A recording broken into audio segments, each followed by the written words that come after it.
एहतजाज कयो आहे नेशनल प्रेस क्लब ते, तव्हां कहिड़े हिसाब सां एहतजाज कयो आहे, कंहिंजे लाइ कयो आहे, इन जे बारे में ॿुधाइजो। अॼु को असांजो एहतजाज धरती धणी कैलाश कूली जंहिंखे बदीन जे हिकिड़े निज़ामाणी सरदार झूपड़ी ठाहिण तां उन गोलियूं हणी क़तलु करे छॾियो आहे। असीं उन जी सख़्तु लफ़्ज़नि में मज़म्मत बि कयूं था ऐं हिन SP बदीन खे, IG सिंध खे, घर वज़ीर ज़िया लंजार खे ऐं चीफ मिनिस्टर सिंध खे इहो चिताब था ॾियूं त जेकॾहिं कैलाश कूलीअ जा क़ातिल गिरफ़्तार नथा कया वञनि त पोइ जेको आहे सो सॼी सिंध में जीअं सिंध क़ौमी महाल शहीद बशीर खान रोडनि ते हूंदी ऐं ज़ोर जेको आहे सो मुज़ाहिरा, उन खां पोइ जेको आहे सो असीं रोड बंदि करे धरणा भरंदासीं। अॼु चोथों खां 5 ॾींहं आहे बदीन में जेको आहे सो मुसलसल हेॾी तव्हां ॾिसो था 3 ॾींहं खां वठी हेॾी सारी सर्दी आहे। उन थधी रातिनि में बि जेको आहे सो कैलाश कूलीअ जा वारस ऐं धरती धणी जेके सिंध जा वारस आहिनि, शऊर रखंदड़ आहिनि, क़ौम परस्त आहिनि या ॿिया जेके शऊर रखंदड़ सियासी समाजी ऐं साफ़ी बिरादरी जेके उन धरणे में मौजूदु आहिनि ऐं असीं उन्हनि साफ़िन खे बि जस पिया ॾियूं जेके हिन जी अहिड़ी थधि में जेको आहे सो रिकॉर्डिंग बि कनि पिया, कवरेज बि ॾियनि पिया। ऐं असीं इहो चऊं था वज़ीर आला सिंध खे, मुराद अली शाह खे, त छा तूं एतिरो कमज़ोर थी वियो आहीं या ही तव्हांजे पीपल्स पार्टीअ जो माण्हू आहे तॾहिं को गिरफ़्तार नथो थियो वञे। जॾहिं को वॾेरे जो या कंहिं जेको आहे सो मिनिस्टर जो माण्हू अगवा थिए थो या जेको आहे सो उनखे मारियो थो वञे त उन लाइ तव्हां हाणे ॾिसो ताज़ो सांगड़ ऐं मीरपुर ख़ासि वारे ज़िलनि में मीरपुर ख़ासि डिवीज़न में जॾहिं हिकिड़ो पंजाबी क़तलु थो थिए त उते 150 सिंधी माण्हुनि जा घर ड्राया था वञनि, उन्हनि खे ॿधो थो वञे। ऐं जॾहिं को धरती धणी रूपलो कोली जेको आहे सो असांजो धरती धणी हो सिंध जो वारिस हो ऐं कूली बिरादरी सिंध जा वारिस आहिनि, असीं उन कूली बिरादरीअ जा असीं सिंधी माण्हू वारिस आहियूं। असीं इहो पैगाम था ॾियूं वज़ीर आला सिंध खे ऐं जेको ज़िया लंजार पाण खे चवे थो त जेको आहे सो घर वज़ीर जेको आहे सो बहितरीनु घर वज़ारत पियो हलायां। जेकर बहितरीनु घर वज़ारत तूं हलाईंदो त कैलाश कूलीअ जा क़ातिल छो नथो गिरफ़्तार करे तो हिकिड़ो वॾेरो एतिरो सॻो आहे छा? ऐं ख़ासि करे तव्हां ॾिसंदव त पीपल्स पार्टीअ में जेके बि सिंध जा वॾेरा हूंदा उहे हूंदा आहिनि ऐं उहे जेको आहे सो नंढनि ग़रीबनि हारियुनि पोरियतुनि ते ऐं आम माण्हुनि ते जेको आहे सो ज़ुल्म कंदा रहनि था। ऐं ॿियो हिन घर वज़ीर लंजार पुलिस खे एतिरो पावर ॾेई छॾियो आहे जो आम माण्हुनि खे या जेको पंहिंजे मानी मच्छी वारो आहे, जीअं ॾिसो तव्हां दादूअ में क़तलु कयो वियो आहे नादर जमाली, उहो तव्हां ॾिसंदव त बकरी चोरीअ में उनखे क़तलु कयो आहे, उनखे पहिरें गिरफ़्तार कयो वियो आहे, उनखां पोइ वरी उनजी हाफ फ्राई कयो आहे, वरी उनखे जेको आहे फुल फ्राई करे मुक़ाबिलो ॼाणाए मारिया वियो आहे। त तव्हां सिंध जी सूरत हाल इहा बीठी आहे वञी त सिंध जा वॾेरा ऐं पुलिस जेका आहे सा इन स्टेट जी मालिक लॻी पई आहे, ग़रीब माण्हुनि जो को बि तदारक नथो कयो वञे। असां हिन मुज़ाहिरे जे थ्रू सॼी सिंध में सुभाणे खां त मुज़ाहिरा हूंदा, महिरबानी करे कैलाश कूलीअ जा जेके क़ातिल आहिनि उहे फिलफोल गिरफ़्तार कया वञनि ऐं जेके हिन में दादूअ में नादर जमालीअ जो राहगान खून कयो वियो आहे उहे बि पुलिस वारा जेके आहिनि से उन्हनि खे मुअतल कयो वञे ऐं उन्हनि खे फिलफोर अदालत जे कटहरे में आंदो वञे। जेको नेशनल प्रेस क्लब ते जंहिंमें जिस्कम जा ई दोस्त जेको सरपया एहतजाज में आहिनि ऐं जेको हिन वक़्तु जेको कोली बेगुनाह क़तलु कयो वियो आहे जंहिंखे उते जेको आहे सो मारियो वियो आहे, इन जे बारे में तव्हांजो छा चवणु आहे? साईं, पहिरीं त तव्हांखे जस हुजे साफ़िन खे तव्हांजी वॾियूं महिरबानियूं जे हर तकलीफ़ में जंहिंजी बि हुजे उहो तव्हां सभिनी जे अॻियां हूंदा हो।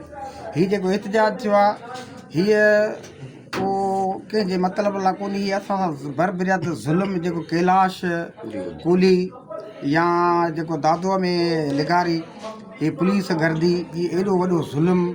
मां चंद लफ़्ज़ सिर्फ़ु चवंदुसि ज़िया लंजार साहिब खे त ज़िया लंजार साहिब जेकर तूं वाक़ई मुड़ुसु माण्हू आहीं ऐं तूं पाण ई चई थो त मां मुड़ुसु माण्हू आहियां त हींअर तोखे क़बूल करिणो पवंदो त तूं नाकाम थी वियो ऐं तूं पंहिंजो पाण सिलेंडर कर त मां हिन जे लाइक़ु न आहियां, छो त हे तुंहिंजे जेको हिन में आई हुई त तूं माना इहो तूं ॾिस पूरी सिंध जेका आहे सो ज़ुल्म ऐं बरबेर सां भरी पई आहे। कहिड़ा कहिड़ा मां नाला वठां, बसि तूं पाण जेकॾहिं हिमत वारो आहीं त तोखे हींअर फौरी तौर ते माना कैलाश कूली साहिब ऐं हीअ जेको जो असांजे दादूअ में लिगारी जो क़तलु आहे उन खां फौरी तौर ते तुंहिंजा क़ातिल गिरफ़्तार कर त उन खां पोइ असां चवंदासीं त वाक़ई तूं पूरी सिंध में तुंहिंजो कमु हले पियो। ऐं ये न त असांजे तरफ़ खां तूं बिल्कुलु नाकाम रही हुई ऐं तोखे क़बूल करिणो पवंदो। तव्हांजी वॾियूं महिरबानी। अॼु समाज जे अंदरि ई जेको जबर ज़ुल्म ॾाढ बरबरत आहे उनजे ख़िलाफ़ आहे। ताज़ो ई जेको कैलाश कूलीअ जो जेको ई नाहक क़त्ल कयो आहे, जेको हिकु निज़ामानी वरेरो आहे, उनजे ख़िलाफ़ असांजो ई पुरमन मुज़ाहिरो आहे। ऐं ॿियो जेको दादूअ जे अंदरि जेका पुलिस गर्दी हिन रियासत हिन सिंध खे हिकिड़ो पुलिस स्टेट बनाए छॾियो आहे। ऐं उनजे अंदरि ई जेको हर रोज़ बुनियाद ते माण्हुनि खे नाहक क़त्ल कयो पियो वञे, हीअ मुकमल तौर असां उनजी निदा कंदे हिन जेका सो गवर्नमेंट खां IG सिंध खां ज़ियाल अंजार खां या था जवाब तलब था कयूं। आख़िर छो सिंधी माण्हू सां छो नाहक उनजो क़त्ल कयो पियो वञे।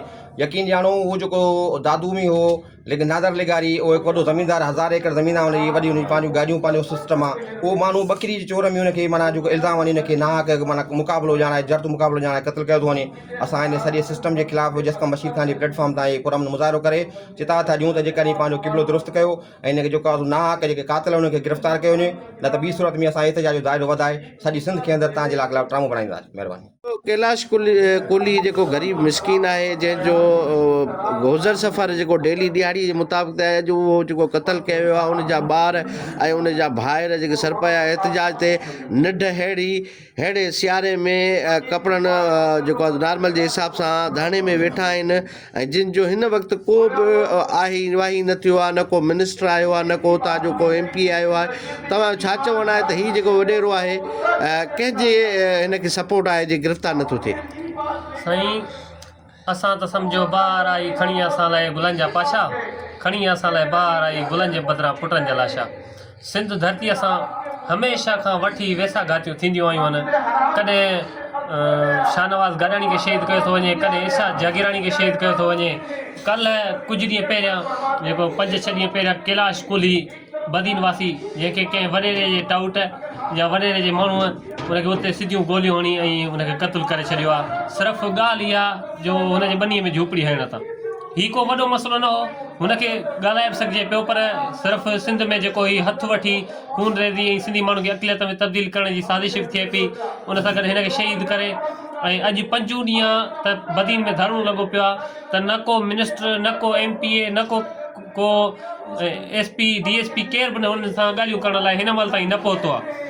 त सिंधी माण्हुनि खे हमेशह हिते को ॿियो धारियो को महाजर को अफ़गानी मारिजी वञे को त उते जल्दी पुलिस पहुची थी वञे ऐं रेंजर्स पहुची थी वञे, पर को धरती धणी क़त्ल थो थिए त उनजे लाइ केरु एक्शन खणण जे लाइ तयारु कोन्हे।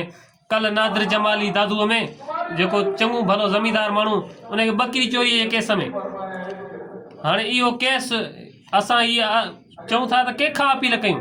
नादिर जमाली जहिड़ो माण्हू ज़मींदार माण्हू बकरी चोरी जे केस में हिकिड़ो मारिजी वञे, उनखे 100 पुलिस घुराए ऐं थाणे ते अची उनखे ज़ख़्मी हालत में ॿाहिरि कढी वञी किथे मारे ऐं हुनखे इहो करे था छॾीनि त वाह हीउ क़त्ल थी वियो ऐं हीउ चोर आहे। छा ज़मींदार माण्हू चोरी कंदो? असां इहा घुर था कयूं त कैलाश कोहली जा कातिल गिरफ़्तार कया वञनि। ॿी सूरत में हीउ शहर बि असांजा आहिनि, हीउ बाईपास बि असांजा आहिनि, हीउ शाहराऊं असांजूं आहिनि। जंहिं वक़्तु चाहींदासीं वञी शहर बंदि कंदासीं, जंहिं वक़्तु चाहींदासीं वञी रोड बंदि कंदासीं। तुंहिंजो रहबर मुंहिंजो रहबर कैलाश कोहलीअ जा कातिल गिरफ़्तार कयो। कैलाश कोहलीअ जा कातिल, कैलाश कोहलीअ जा कातिल, कैलाश कोहलीअ जा कातिल भोतार निज़ामाणीअ खे गिरफ़्तार कयो। भोतार निज़ामाणीअ खे भोतार निज़ामाणीअ खे कैलाश कोहलीअ जा कातिल, नादर जमालीअ जा कातिल, नादर जमालीअ जा कातिल, कैलाश कोहलीअ जा कातिल। तुंहिंजो देश मुंहिंजो देश, तुंहिंजो रहबर मुंहिंजो रहबर।